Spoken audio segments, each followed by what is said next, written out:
welcome to local church. I hope the rest of this goes better than that. So anyway, it feels really good to be back together. If I haven't met you, my name is Emily, and it is great to be here with you. It's great to just be back, isn't it? Like after a snow day, it feels like we haven't seen each other in months. It feels like January was months as well. So Michael and I actually got to go on a nice little vacation as well. Thank you to everybody who asked about it. We had a great time. There was sunshine, warm weather. I got a sunburn, so it was really a really good time. Anyway, but today I'm happy to be here to wrap up our series we've been in. It's called The Power to Change. This isn't supposed to be on yet, so anyway, the power to change, the power to change. And we've heard so far 3 messages. I think they've been helpful. I know for me personally, I've reflected on some of these things. I don't know, has anybody else been thinking about ways you can change, ways this year maybe can be different? In this series, we've talked about a couple of different things. The first part of the series was actually Michael's part. He talked about how, is this working? Yeah. We talked about how change comes by spiritual transformation. Spiritual transformation, meaning we don't change just by behavior modification. We don't change really, long-term change doesn't happen just by pulling ourselves up by our bootstraps and pressing on, trying harder. Change isn't a part of that. We actually change through spiritual transformation. When God steps in and does something spiritually inside of us, that's when true change happens. And then in part 2, we had Ashley, and Ashley talked about how you do what you do because of what you think of you. And if you're like, what? Go back and watch Ashley's message. Because we do what we do because of what we think about ourselves. Our lives move in the power or in the direction of the way we think. And the power to change often comes by finding the power to change what we think of ourselves. And the good news is that God thinks you're awesome. God looks at you, looks at me, and sees Jesus, sees his son, sees his daughter, sees his child. And so if we can change our minds, and I actually want to say, good job. Because even being here, even investing in your spiritual self is helping this, isn't it? That's probably why you're here. You're hoping something changes spiritually so that you will be transformed. So way to go. You're doing it just by being here. And then 2 weeks ago, before the snow day, we had Eve. And Eve talked about how change comes small. Small changes create big results. Small things. Things as small as a mustard seed, a tiny, tiny mustard seed, could start huge transformations in our life. Things can change just by small habits, small things that we add in every day to our lives.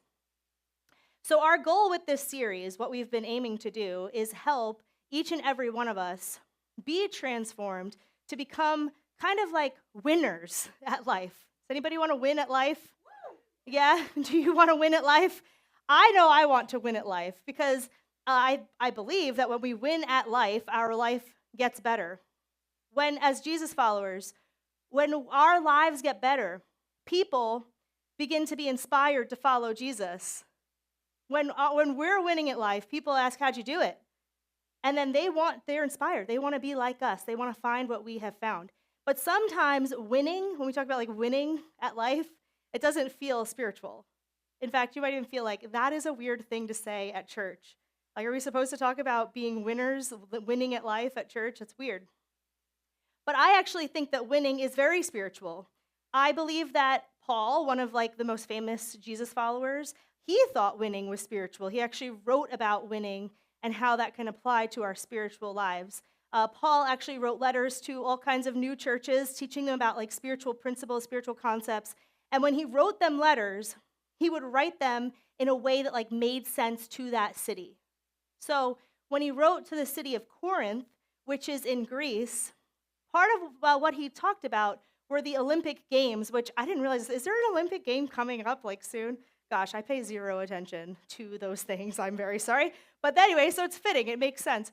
But he talked to them about being an Olympian, and I actually had the chance to go to Greece. I actually went to ancient Olympia many moons ago in a different lifetime, and saw where they used to run the races and where they used to a platform they used to stand on to get awarded who is the winner, and they do the Olympic Games. So anyway, Paul is writing to Corinth, and talks about like what it is like to win. This is what he says. Don't you realize that in a race, everyone runs, but only one person gets the prize?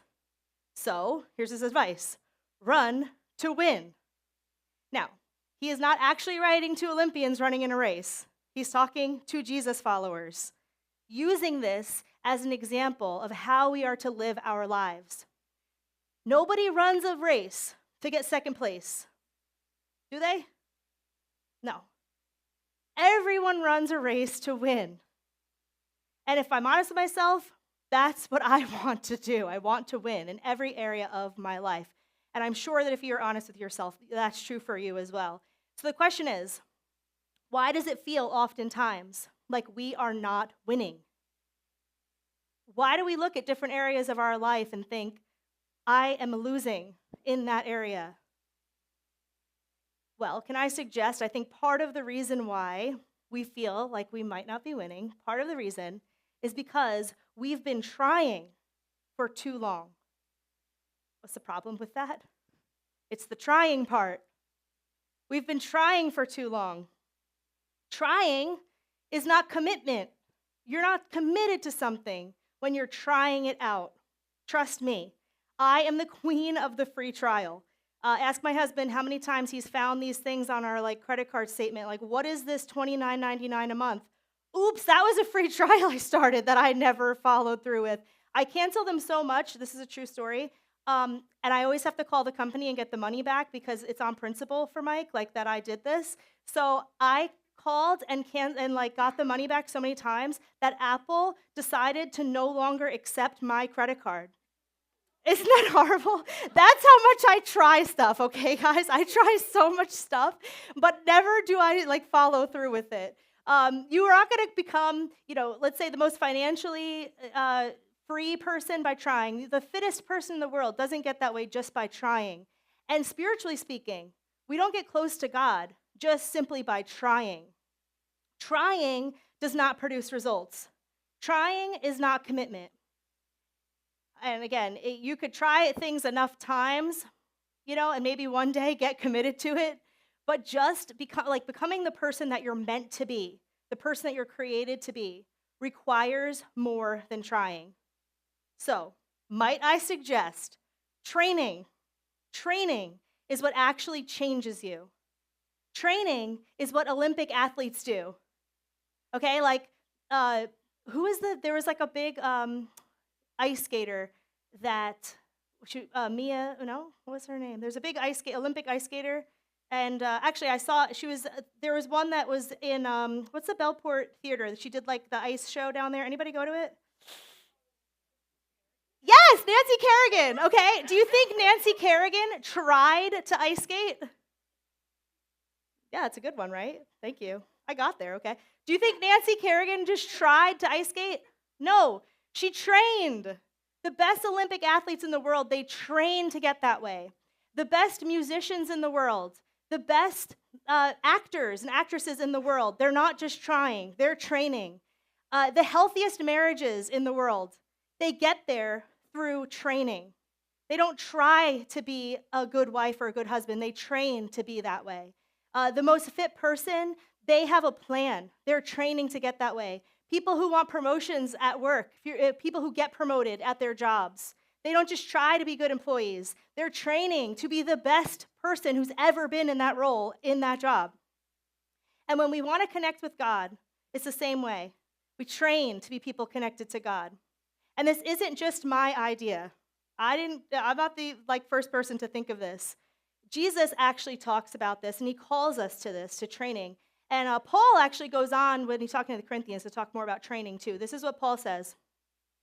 All athletes are disciplined in their training. All athletes are disciplined in their training. They don't do a 1-month trial at the gym to try out the training or the tanning beds, right? That's not what they do. They're committed. They sign up right away. They're not 1 foot in, 1 foot out. That's the reason they're in the Olympics, isn't it? They've worked their whole life for it. They've done more than training. So why do we train? Paul says, they do it to win a prize. gold medal, right? They want first place. That will fade away. But we do it for an eternal prize. We do it for an eternal prize, not for a gold medal. It's not winning in that sense. You can't take that with you. We train so that as Jesus followers, for those of us who do follow Jesus, so that we can be more like Jesus. That's what we're training for, so that we can grow closer to him. Because by becoming closer to him, by living the way he's called us to live, we actually start to become the people that he made us to be. So Paul, he goes on to say this, so I run with purpose in every step. I'm not just shadow boxing. I discipline my body like an athlete, training it to do what it should. Again, it sounds like he's really just talking about, athleticism or physical, strength, but he's not. This is a spiritual lesson. And I like the way the Message translation puts this. This is the way it's written in the Message. It says, I don't know about you, but I'm running hard for the finish line. I'm giving it everything I've got. No lazy living for me. I'm staying alert and in top condition. What about you? Paul is not just trying. This doesn't sound like trying to me. This sounds like training. This sounds like giving it your all in every area of life. Paul said this is basically what it means to live your life like Jesus. To have a life that reflects him, that inspires other people to want to be like him. So maybe the part of the reason why you haven't found the power to change, or myself included, is that we have just been trying for too long. We haven't taken this approach. And I actually did some research on this, okay, just to kind of make it really clear the difference between trying and training. For people like me, I did some research because I was like, is this really true? Like, I feel like people try things out to know they're going to commit to it. You try it out and then you'll be really committed. So I did a little research thinking about the free trials and my addiction to free trials, okay? And I probably have like 3 going on my phone right now. But did you know that only 10 to 25% of free trial users become long-term committed customers? That's crazy. That means 75 to 90% of people who try never do. Isn't that crazy? That's a wild statistic. And companies know this. And they still offer the free trials because they're hoping people like me forget they have them and keep paying for their whole life. But true retention, okay, like retention of something that you're trying actually works when you commit to it up front, when you start training right away, okay? I experienced this personally with rock climbing. It's been over a year now. Michael tried out rock climbing, okay? He went and did like a little trial, loved it, committed to it right away, knew this is going to be my thing, I'm going to go and do it. So eventually I go and I try it out too. I go to the gym and I'm telling you, I get my little day pass membership thing, and I rent the shoes and I rent the harness, and I cannot get up a single wall, I'm telling you. I was so afraid of heights. There was no chance of me getting to the top of that wall. It was completely impossible. But I thought to myself, I want to be good at this. My husband seems to like it. I have friends that like this. I should just commit to this. So what did I do? I decided to get the membership. I got committed right up front, paid for a year membership. I got my rock climbing bag. All right, this is what training looks like. I'm not renting equipment anymore. I'm not just trying it out. I have, sorry to the front row, I have very smelly rock climbing shoes, okay? I have in my bag, let's see, my chalk bag, all right? Helps me get up the wall. I've got my harness. Yep, sorry, Eve. Because now I am training. I'm no longer trying. I'm training. I have the gear. I have the little crew. Shout out to my rock climbing friends in the room. I think it's just you, Allie. But in 2025, I was able to climb 1,000 climbs. All right, and here's actually Mike. Our whole crew minus Shelby. But Mike and Ryan and I completed our 1,000th climb that day. Took a picture. But my point is, I didn't get here by just trying it out, by continuing to rent the harness and fit it in when I could. I had a plan. I had literally in my calendar every single Monday, I'm going to rock climb. I have the equipment. I have a goal. I have in my mind a level I want to achieve. This is what it means to be committed to something, to train instead of just try. And this is something I think that can, if we apply it to every area of our life, that could really give us the power to change. So the question is, maybe it's not rock climbing, doubt it, but what are you training for? What are you training for? And I'm not talking about at the gym, okay, though you could apply it to that as well. But if you're a Jesus follower in the room, and honestly, even if you aren't or aren't sure, you will find the power to change when you begin to train to become the best version of yourself. When you start training to become the person that God made you to be, the person God created you to be. When you start training to become that person, when you commit to it in every aspect of yourself, of your life, that's when we'll find the power to change. So, we can find power to change when we start to train to become the person, you could train to become the person you want to be in 5 years. Who do you want to be in 5 years? If we can start thinking about different areas of our life and begin to plan a training program for ourselves, begin to train. Have you even stopped to ever think about this? Who do you want to be in 5 years?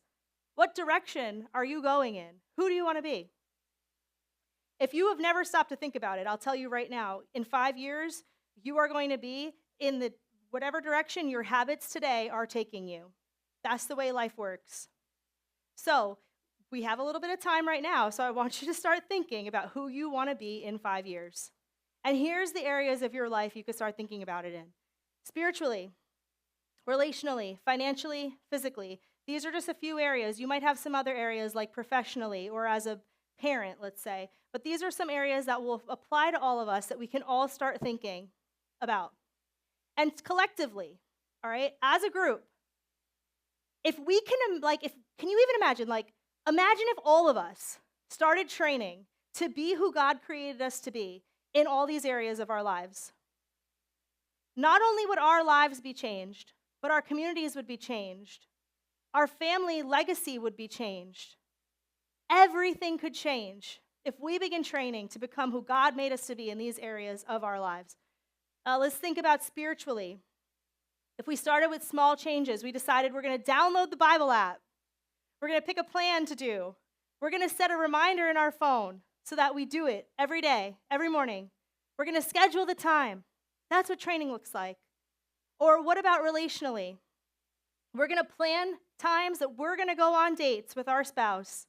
We're going to have no TV nights in our house. Imagine that. But what's it going to look like to train to get to where you want your relationships to be 5 years from now? Or how about financially? Maybe it's you want to be debt-free.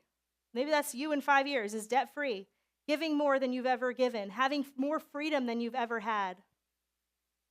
And physically, you might be thinking, nope, I'm going to be worse in 5 years because that's how life goes. I just deteriorate over time.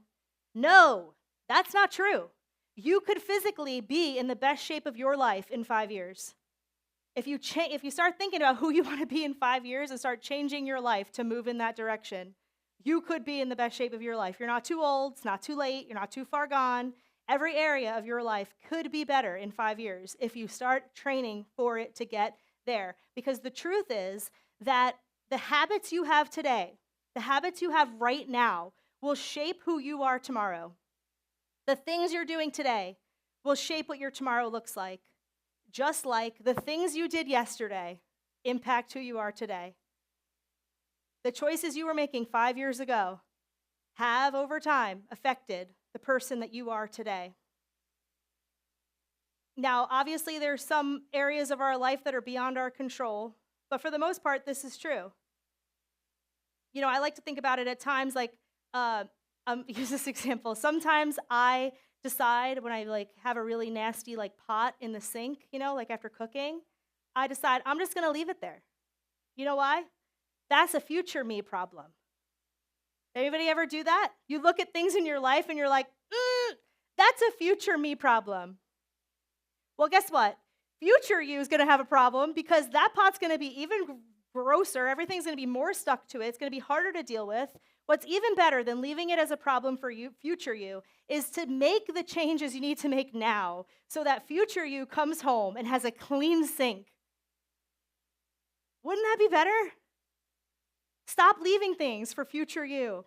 Start making the changes now so that in 5 years from now, you can thank past you for where you've gotten.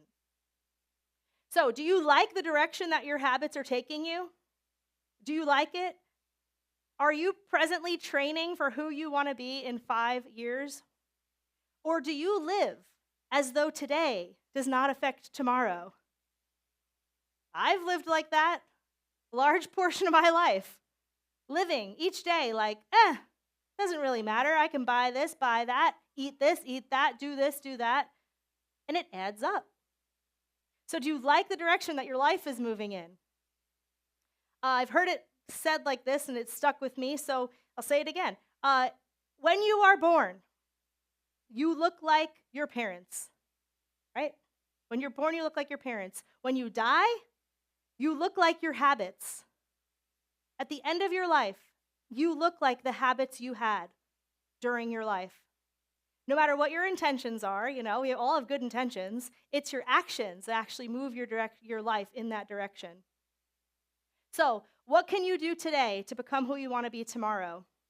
I think something we can do is understand the law of sowing and reaping. Have we heard of this? The law of sowing and reaping. It's a law, meaning there is no way around it. It's unavoidable. Sort of like the law of gravity, right? If I jump off the stage, I'm not going to float up to the ceiling. It's a law. It just is what it is. And Jesus had some things to say about this. And I want to share a few truths, a few things that I think can help us as we try to find the power to change. All right, so a few truths about the law of sowing and reaping. Here's the first thing. You reap what you sow. Have we heard that before? You reap what you sow. It's true. If you plant an apple seed in your yard, don't expect to get zucchini. Doesn't work that way. An apple seed makes an apple tree every time. Whatever is growing in your garden, it's growing because a seed got planted there. Because you reap what you sow. Whatever is growing is because a seed was planted. So it's the same for our lives. If we're planting really great things with our kids, with our marriage, with our job, we're going to get great results. But the opposite is also true. If we begin planting seeds like coming in late to work, slacking off on our assignments at work, if we start to not reply to emails on time, things like that, we're going to reap what we have sown. We're going to get maybe demoted, maybe fired, maybe penalized somehow. Same thing with our marriages. If the seeds we're planting look like avoiding hard conversations, if it looks like, staying later and later at work, well, we'll be lucky to be married in 5 years because we reap what we sow. It's true in every area of our life. And I'm not trying to be harsh, okay? The things we reap, they're not punishments, right? You're not being punished. I know sometimes we can think about that. We look at our life and we're like, I'm being punished. No, you're just reaping what you sowed. You planted this. You're just reaping the product of it. But the good news is, if you don't like what you're reaping, you can change what you're sowing. That's the beauty of the law of sowing and reaping. If you don't like what you are reaping, change what you're sowing. You can start planting different seeds in your life. And like Eve talked about, it could be something small. It could be small things, but they will reap a harvest later on at some point. It is not too late for you. It's not too late to change little things, plant little seeds.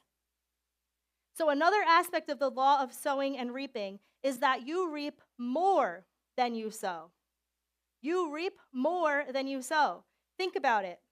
If I plant an apple seed in my yard and I grow an apple tree, and I now have apples.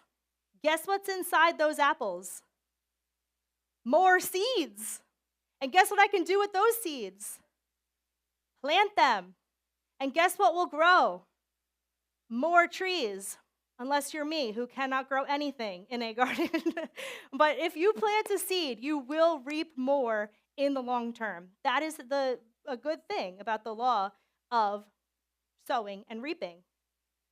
And this applies in a spiritual context too. Jesus actually talks about this. He has an illustration that's pretty common. You may have heard it before, but he's talking about seeds getting planted in a spiritual sense and how when you start to plant good seeds on good soil, what can happen? And it's really this law of sowing and reaping. Here's what Jesus says about it. And the seed that fell on good soil, a heart that's willing and open, represents those who hear and accept God's word and produce a harvest of 30, 60, or even 100 times as much as had been planted. This is the law of sowing and reaping. If you think about it in a spiritual sense, maybe you at some time in your life started praying, and you just thought, I'm just praying, I'm just going to talk to God. And that was the seed you planted. But over time, you sowed things like peace. That peace extended out into your family. You watched as the peace that you reaped from that habit produced peace within your marriage, with your kids. That's what he means by multiplies. It extends out to those around you. That peace turns into joy, turns into patience and forgiveness, just because you started to pray. That was the seed, the small thing that you did. And it produced more and more in your life. Now, there is a book about this. If you're interested in leadership books at all, it's called The Compound Effect. Has anybody read it? Maybe? No? Maybe you will. The Compound Effect. It is a book by Darren Hardy, and it really, I think, shows the principle, the law of sowing and reaping really well. It's just about how our life is shaped by small decisions we make, sort of like what Eve talked about last week.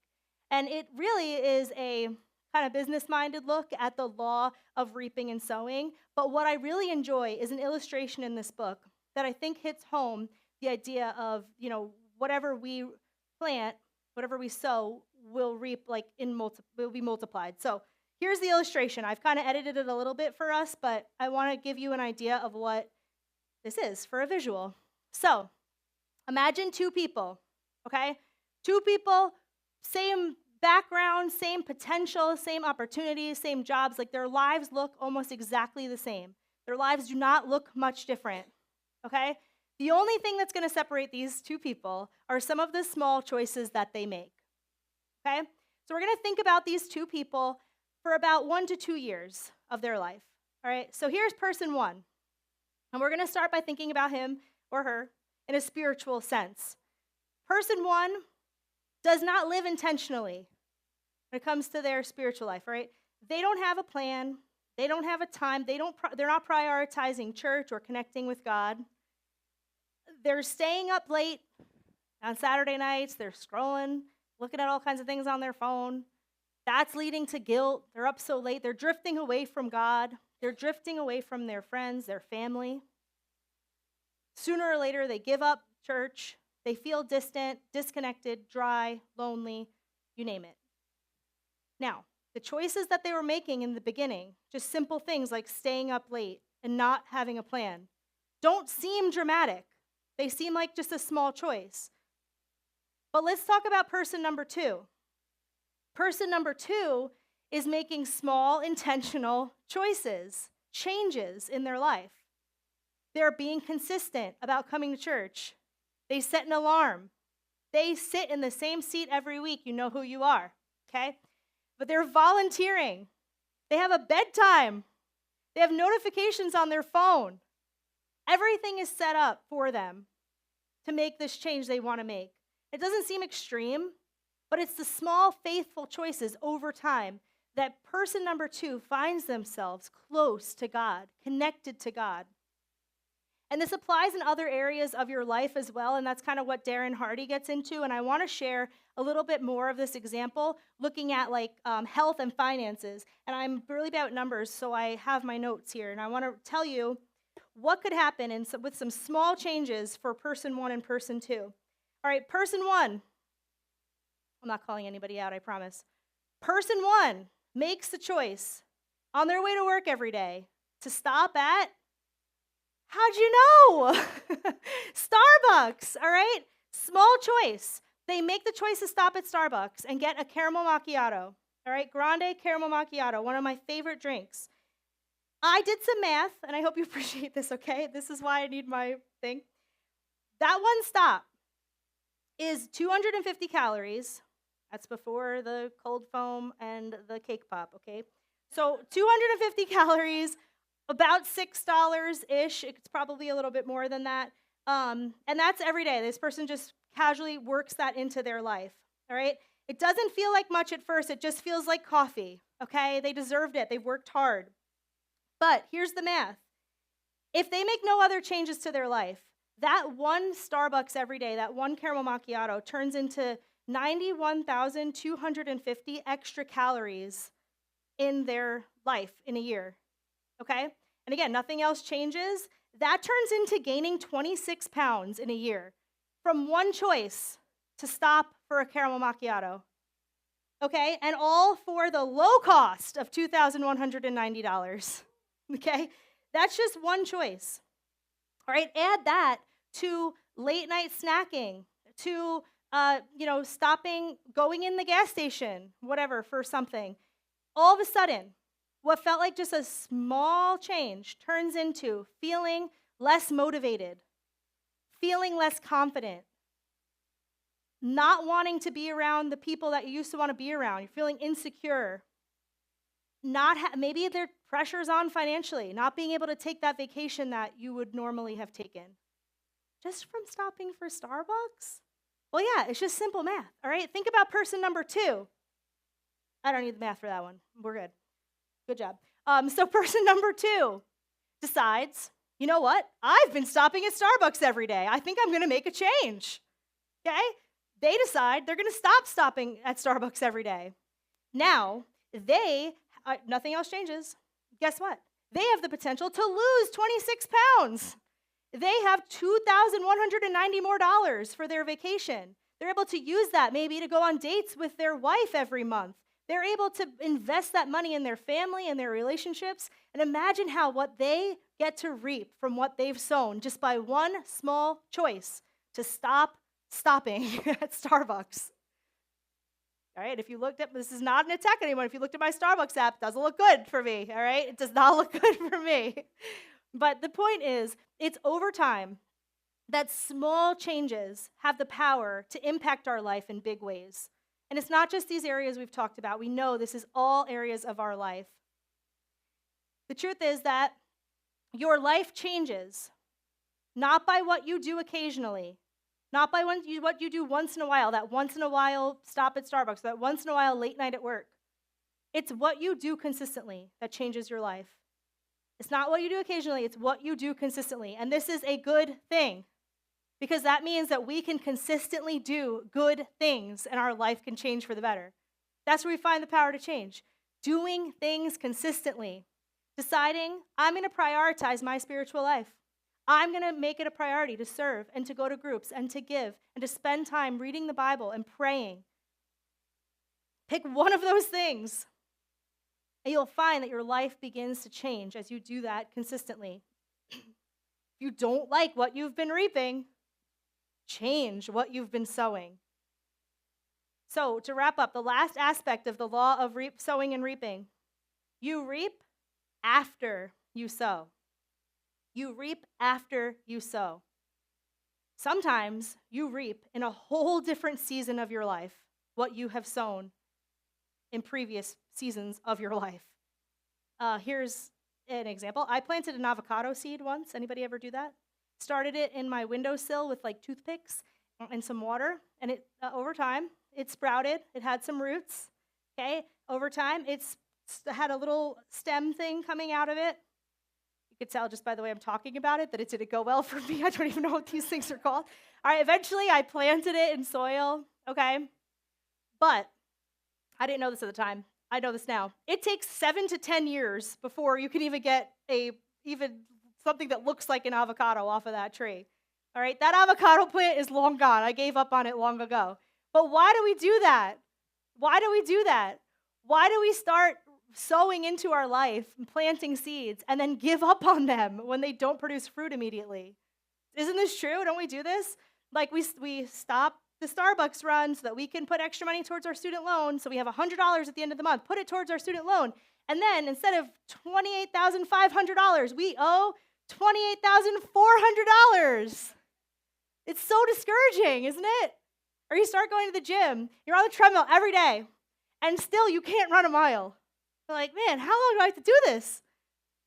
Or financially, still you're like putting aside money and you're putting it into a savings account so you can go on vacation. Then you pull up the website for the cruise and you're like, I still don't have enough money. And so you take out a loan to go on the cruise. Like, why do we do this? We get discouraged. We feel like things aren't working. So we stop doing them. We go to a therapy session. And after 3 sessions, we're like, still depressed. I think I'll stop going. Or we say, you know what? My wife's been nagging me to stop the PlayStation at night. So you stop the PlayStation for one night and she's still mad at you. But we reap after we sow. Sometimes long after we sow. It's about the consistency in those changes. So it's very important to remember that the small things matter, because our lives are the sum total of the small decisions that we make. Every habit, every choice is a vote for the person you want to be tomorrow. Every choice you make, good or bad, is a vote for the person you want to be in 5 years from now. And in 5 years, you'll look back and you'll know that all of the hard work wasn't wasted, because you'll be reaping what you had sown.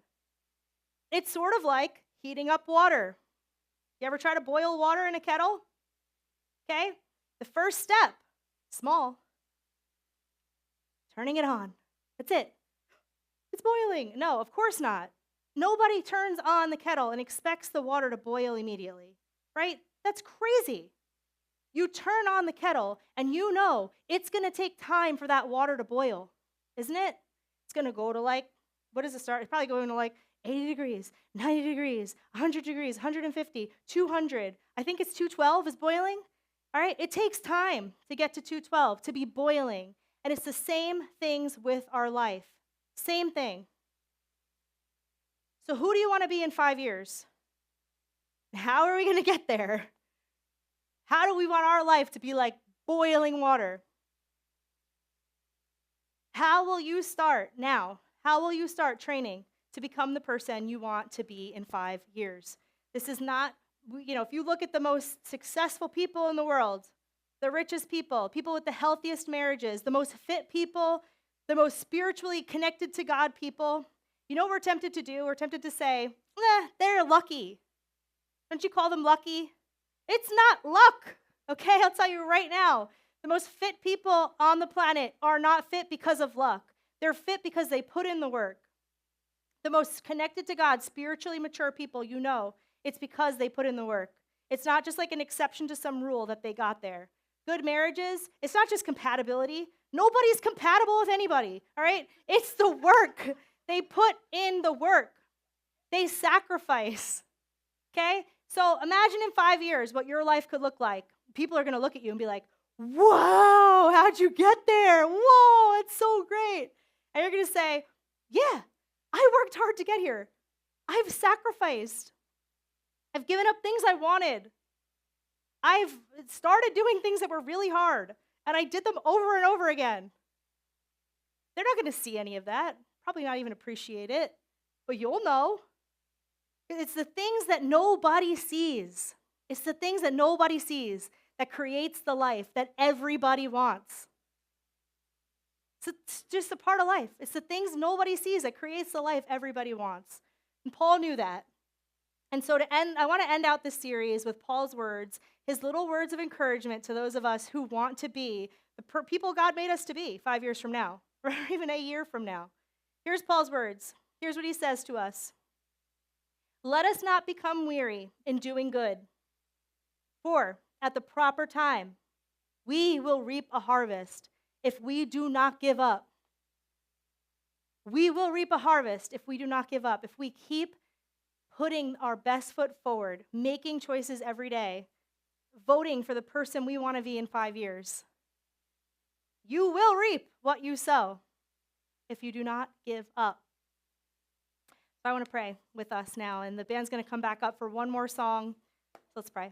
God, just thank you so much for just who you are and what you do, and just the laws that you set this world up with, God, that the people we were born as, that's not who we die as, that the people we were a year ago, that's not who we have to be next year.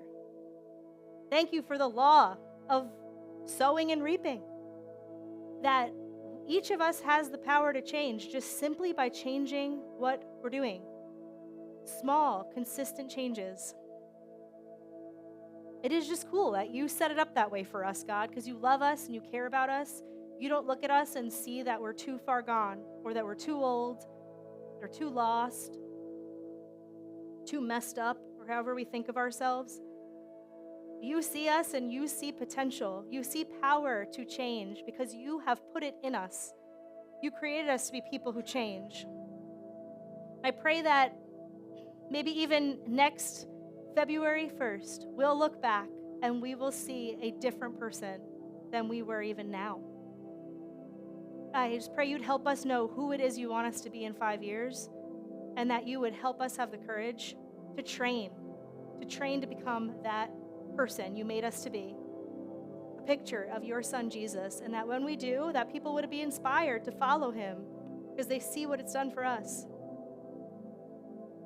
So we pray for each and every person in here, and particularly for those who feel like their lives are out of their control, who have had things happen to them or have circumstances going on that are beyond their control. I pray you would encourage them, that you would help them, that you would even reveal to them now things they do have control over, things that they can change, seeds that they can plant to be who you made them to be. So God, we love you. Thank you so much for all that you do for us, and pray this in Jesus' name. Amen.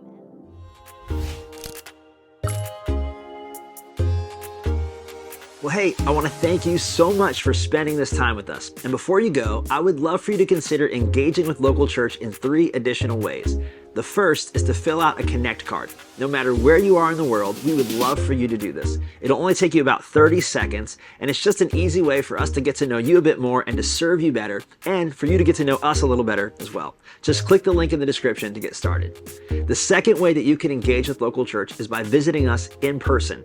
If you're local and you don't regularly participate in a church community, we would love to invite you to join us every Sunday. Resources like this can do a lot for our faith personally, but Jesus teaches that God does something unique for our faith when we choose to gather corporately. Click the link in the description to plan your visit. And finally, if you've been positively impacted by local church in any way, would you consider making a tax-deductible donation? Content like this, along with everything that goes on around here, is only made possible by the generosity of people just like you. You can click the link in the description or visit localchurchli.com/give. So, once again, thank you so much. We hope that you found this content helpful and inspiring, and we're so honored to be a part of your faith journey.